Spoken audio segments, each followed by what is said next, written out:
Welcome to Agmax. Telangana రాష్ట్రంలోని రైతులకు రాష్ట్ర ప్రభుత్వం ఒక కీలక నిర్ణయం తీసుకొని తీపి కబురు అందించింది.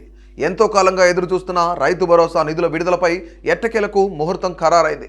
సంక్రాంతి సమయానికి నిధులు జమ అవుతాయని ఆశించిన రైతులకు ఆలస్యమైంది. కానీ ఇప్పుడు ఈ నెల 23వ తేదీన జరిగే మంత్రివర్గ సమావేశంలో తుది నిర్ణయం తీసుకొని 24వ తేదీ నుంచి రైతుల ఖాతాల్లో నిధులు జమ చేసే అవకాశం కనిపిస్తోంది. ముఖ్యంగా గత సీజన్లో ఇప్పటికే రైతు భరోసా పొందిన రైతులందరికీ ఈసారి కూడా తిరిగి నిధులు జమ చేయాలని ప్రభుత్వం భావిస్తోంది.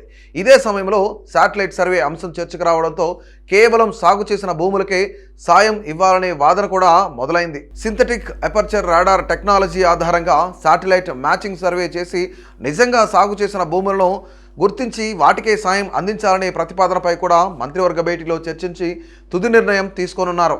రబీ సీజన్లో వరి నాట్లు మరియు ఇతర పంటలు సాగు చేసి ఇప్పటికే 2 నెలలు దాటిపోయింది.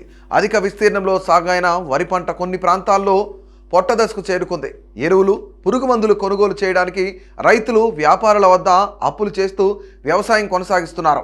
కాంగ్రెస్ ప్రభుత్వం గత ఏడాదికి 2 సీజన్లకు కలిపి మొత్తం 12,000 రూపాయల పెట్టుబడి సాయం అందిస్తామని ప్రకటించింది.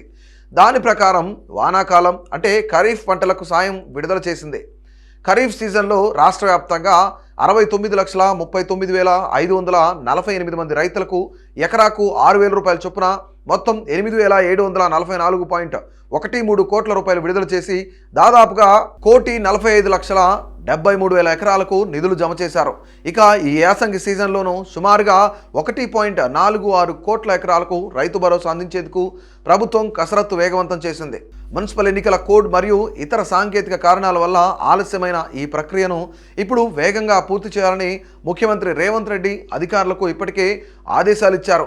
సాగు పెట్టుబడికి ఇబ్బంది లేకుండా రైతుల ఖాతాల్లో నేరుగా నగదు జమ చేయాలని స్పష్టమైన దిశానిర్దేశం ఇచ్చినట్లు సమాచారం. విత్తనాలు, ఎరువులు కొనుగోలు చేయాల్సిన ఈ కీలక సమయంలో రైతు భరోసా నిధులు విడుదలైతే తమకు పెద్ద ఊరట కలుగుతుందని రైతులు భావిస్తున్నారు.